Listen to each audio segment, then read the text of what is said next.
بسم الله الرحمن الرحيم رمضان كريم Cusub College African Professional College كان حصول كردي قيب لغة إنجليزية gaar ahaan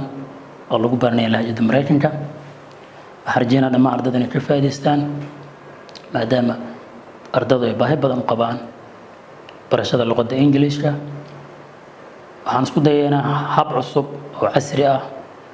ee ardaydu ku baran karaan luqadda Ingiriiska si fudud gaar ahaan ku hadalka luqadda Ingiriiska marka dhammaan ardayda daneynaysa luqadda Ingiriiska